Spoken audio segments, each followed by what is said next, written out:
है kalau bau jawai ku jel da ye ku laga akhirnya udah aku sebera-bera ka ba kajakte am se gejai koyo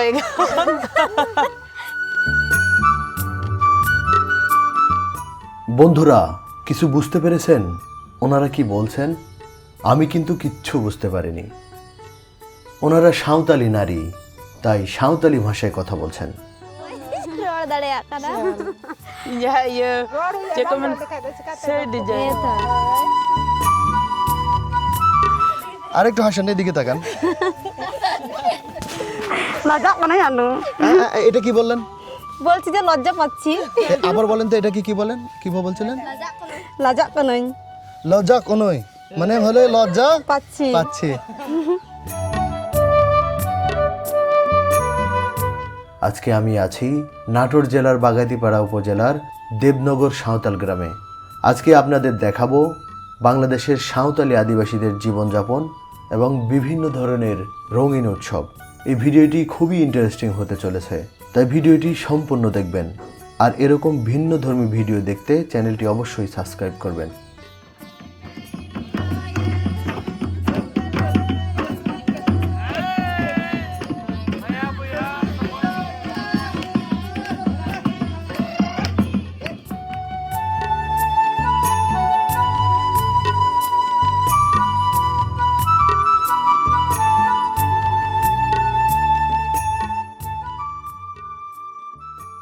Santhal বাংলাদেশের অন্যতম বৃহৎ আদিবাসী জনগোষ্ঠী। তাদের বাসস্থান মূলত রাজশাহী, দিনাজপুর, রংপুর ও বগুড়া জেলায়। সাঁওতালরা অষ্টিক ভাষাভাষী আদি অস্ট্রীয় জনগোষ্ঠীর বংশধর। সাঁওতালরা ভারতীয় উপমহাদেশের অন্যতম আদিবাসিন্দা। এরা কৃষি উৎপাদন ব্যবস্থা এবং কৃষি সংস্কৃতির জনক ও ধারক হিসেবে স্বীকৃত। 1991 সালের আদমশুমারি অনুযায়ী সাঁওতাল জনসংখ্যা 2 লক্ষেরও বেশি। দেবনগর গ্রামের সাঁওতালিরা আগে সনাতনী ছিল, কিন্তু এখন সবাই ধর্মান্তরিত হয়ে খ্রিস্ট ধর্মের অনুসারী। সাঁওতালরা খুবই উৎসবপ্রিয় জাতি। বাঙালিদের মতো এদের 12 মাসে 13 পার্বণ। সাঁওতাল সমাজ পুরুষতান্ত্রিক, তবু পারিবারিক জীবনে নারীদের ভূমিকাও কম নয়। সাঁওতাল সমাজে মৃতদেহে আগুনে ভস্মীভূত করার প্রথা প্রচলিত ছিল, কিন্তু দেবনগর গ্রামের সাঁওতালরা সনাতন ধর্ম থেকে খ্রিস্ট ধর্মে দীক্ষিত হওয়ার পর থেকে মৃতদের আর পোড়ায় না, তারা খ্রিস্টানদের মতোই কবর দিয়ে থাকে। দেবনগর গ্রামের এই ছোট্ট সাঁওতাল পল্লীতে বেশ কয়েকটি কবরস্থান দেখা যায়।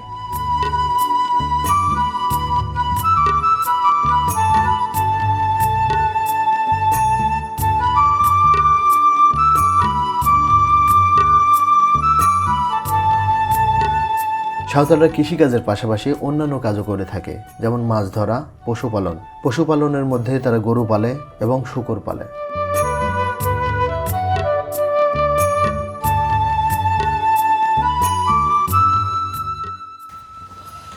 দর্শক আসসালামু আলাইকুম, স্বাগত জানাচ্ছি সফর সঙ্গী থেকে। আমি এমডি মামুনুর রশিদ। আপনারা জানেন যে আমি বাংলাদেশের আদিবাসী লাইফস্টাইল নিয়ে, বাংলাদেশের সমতল পাহাড়ি যে আদিবাসীগুলো আছে তাদের প্রকৃতির সাথে যুদ্ধ করে জীবনযাপন এবং তাদের ভিন্ন যে রঙিন বিচিত্র যে জীবনধারা আছে সেগুলো তুলে ধরছি। তারই প্রেক্ষাপটে আমি এখন অবস্থান করছি সমতলের আদিবাসী সাঁওতাল পল্লীতে, নাটোর জেলার বাগাতিপাড়া উপজেলার দেবনগর গ্রামে। আমার সাথে আছে গোপেন দা।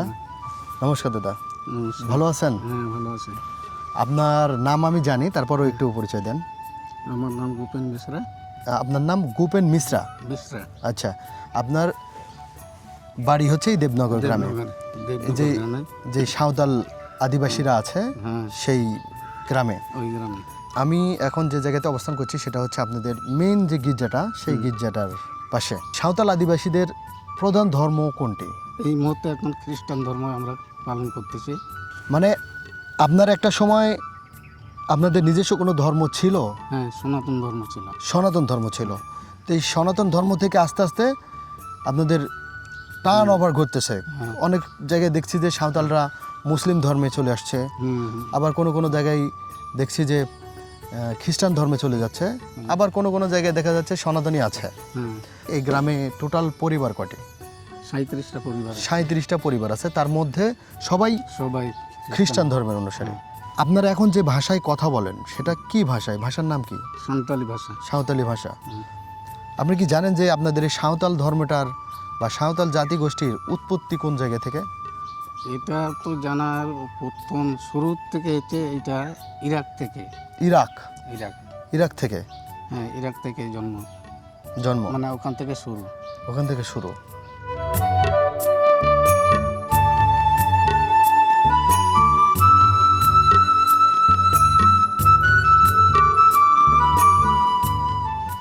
দাদা, আপনারা আগে তো সনাতনী ধর্মে ছিলেন, আপনারা খ্রিস্টান ধর্মে দীক্ষিত হলেন কত সালে বা কত বছর আগে? প্রায় 30-35 বছর হয়ে যাচ্ছে। 30-35 বছর বয়স। মানে আগে আপনাদের সনাতন ধর্ম যখন ছিল করতাম তখন আমাদের অবস্থাশালী ছিল না, খুব গরিব, ছেলেমেয়েকে লেখাপড়া শিখাতে পারি না।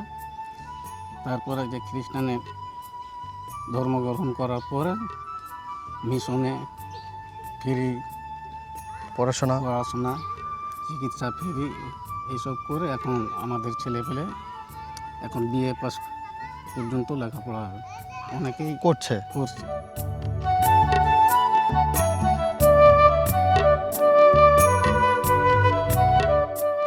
তোমার নাম কি? আমার নাম জেনিয়া। জেনিয়া? আগে পিছে কিছু নাই? আছে। কি? হেলেন জসনা পালস। হেলেনজা? হেলেন জসনা পালস। হেলেনজা স্নেপালস? জেনিয়া। তোমার গ্রামের নাম কি? দেবনগর। এই গ্রামই তোমার? হ্যাঁ। আচ্ছা, তুমি কোন ক্লাসে পড়ো? ক্লাস 5-এ। ক্লাস 5-এ? কোন স্কুলে?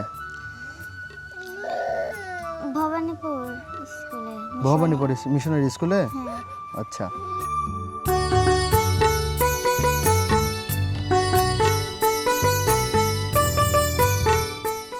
দর্শক, সাঁওতাল পল্লীতে বাড়িঘরগুলো যেগুলো দেখছি খুব সুন্দরভাবে কিন্তু ডেকোরেট করা। এই যে আমরা দেখতে পাচ্ছি বাড়ির উঠানটা খুব সুন্দরভাবে রং করা।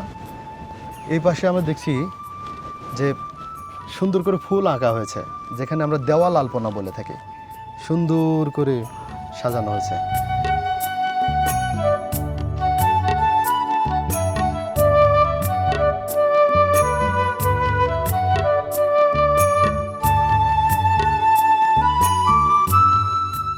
দর্শক, আমি যে সাঁওতালপল্লীতে আছি তার ম্যাক্সিমাম ঘরে যে আলপনা করা আছে, দেওয়াল আলপনা, সেটা দেখুন কত সুন্দর লাগছে।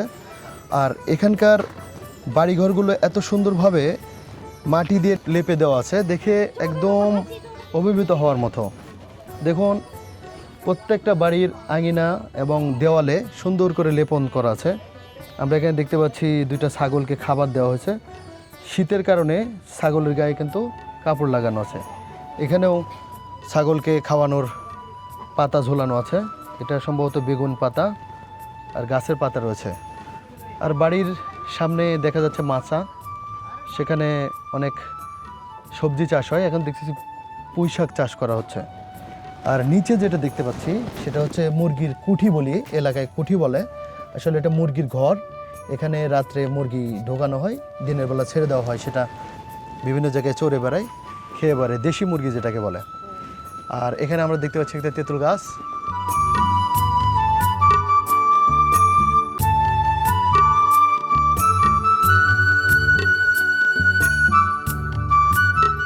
তবে এখানে যে আপুরা আছে, আপুরা খুব লাজুক টাইপের, সহজে কথা বলতে চায় না, মিশতে চায় না। তারপরে আমি চেষ্টা করছি, আমি এখানকার অতিথি না, মনে হচ্ছে ওনাদের আপন লোক, আত্মীয় স্বজন, এরকমভাবে মেশার চেষ্টা করছে। ওনারাও মোটামুটি আন্তরিক, কিন্তু ক্যামেরার সামনে আসতে একটু ইতস্তত বোধ করছেন, কারণ ওনারা হয়তো ক্যামেরার সামনে সেরকমভাবে পরিচিত না। তো আমার এই গ্রামটা খুবই ভালো লাগছে, মানুষের চলাফেরা, কথাবার্তা সবই আমার কাছে খুবই ভালো লাগছে।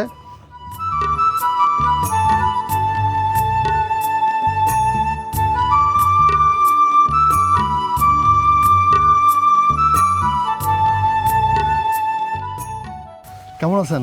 ভালো আছি। আপনার নাম কি? আমার নাম সন্ধ্যামণি হেমব্রম। সন্ধ্যামণি হেমব্রম। হেমব্রম। আসলে আমি নামগুলো শুনে মাথা সাজাতে একটু সময় লাগছে, কারণ এই নামগুলো একটু অন্যরকম। যেমন হচ্ছে আপনারা খ্রিস্টান ধর্মের। হ্যাঁ, ওটা যেন আমাদের টাইটেল বললাম। আচ্ছা, আজকে আপনাদের গ্রামে আসছি। আপনাদের কোনো মানে খারাপ লাগছে যে অন্য একটা মানুষ আসছে, এরকম কিছু লাগতেছে? না, ভালো লাগছে। ভালো লাগছে।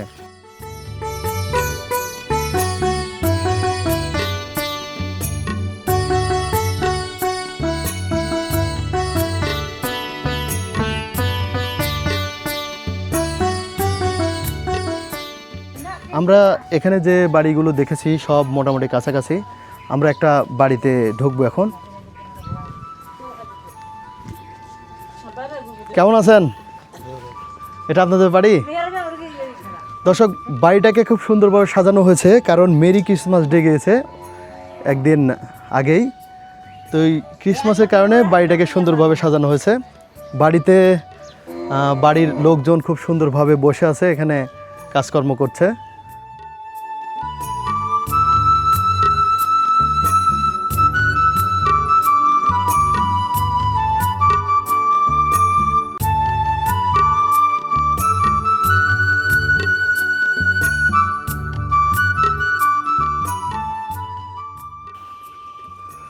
দর্শক, সাঁওতাল বাড়িগুলোর সামনে যেমনটি বলেছিলাম একটা মুরগির ঘর থাকে, সেখানে বেশ কিছু জিনিসপত্র রাখা হয় মুরগির ঘরের উপরে, যেটা এলাকার ভাষায় মুরগির কুঠি বলা হয়।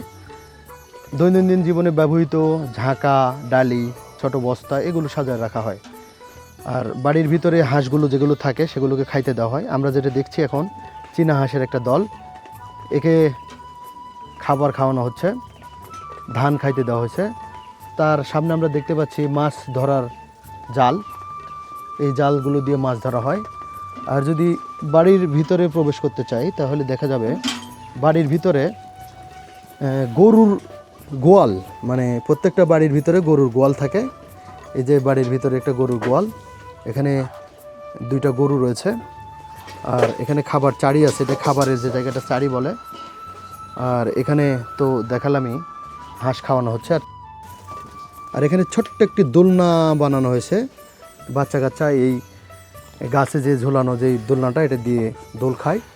এই গাছটি হচ্ছে একটা লিচু গাছ। আর বাড়ির ভিতরে যদি দেখি তাহলে সুন্দর নকশা করা, এই যে আমরা দেখতে পাচ্ছি দেওয়াল নকশা যেটাকে বলা হয়। আর এখানে একটা ঘর এবং এখানে থাকার ব্যবস্থা।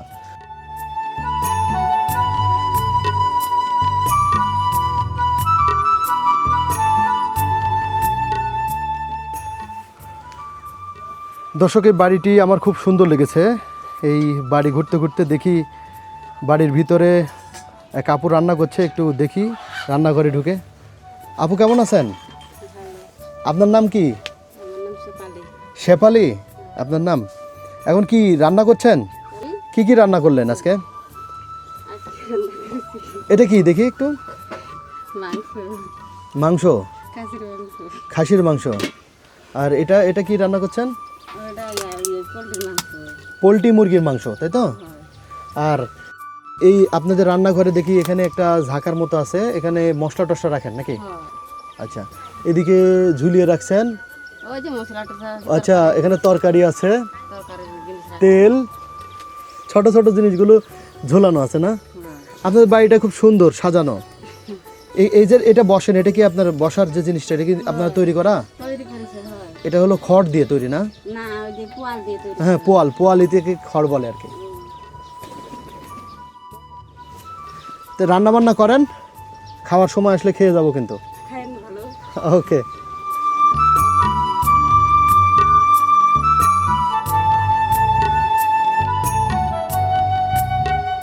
দেবনগর গ্রামের যে সাঁওতাল আদিবাসীগুলো রয়েছে তাদের ধর্মীয় উপাসনালয় এই গির্জাটি। এই গির্জা ছাড়াও আরেকটি গির্জা রয়েছে এই সাঁওতাল পল্লীতে, গ্রামের শেষ মাথাতে।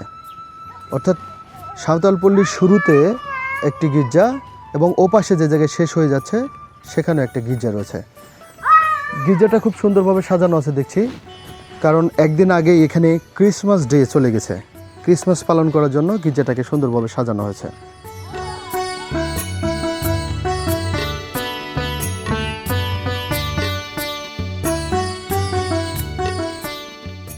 আমি যখন এই দেবনগর গ্রামে এসেছিলাম তখন এই গ্রামে একটি বিবাহ উৎসব ছিল। বিবাহ উৎসব দেখে আমি অভিভূত। যে কোনো সাঁওতালি বিয়েতে পুরো গ্রাম দাওয়াত করা হয় এবং পুরো গ্রামের সকল পুরুষ, মহিলা, বাচ্চা এই বিয়ের বাড়িতে উৎসবে মেতে ওঠে। বিয়ের বিভিন্ন ধরনের কাজকর্ম, রান্না বান্না, কাটাকাটি, প্যান্ডেল বানানো, এগুলোর জন্য কোনো ডেকোরেশনের প্রয়োজন হয় না। এই গ্রামের মানুষরাই স্বেচ্ছাশ্রম দিয়ে এই কাজগুলো এগিয়ে নেয়।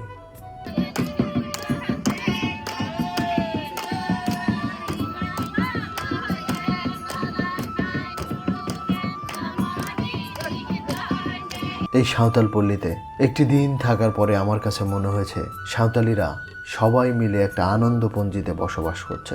নেই কোনো ভেদাভেদ, নেই কোনো শ্রেণী বিভাগ। এরা সবাই সবার বাড়িতে, সবাই সবার ঘরে চলাচল করছে এবং সবাই একসাথে হই হুল্লোড়, হাসাহাসি এবং আনন্দ ভাগাভাগি করে নিচ্ছে। এটা যেন তাদের জন্য সাক্ষাৎ স্বপ্নপুরী।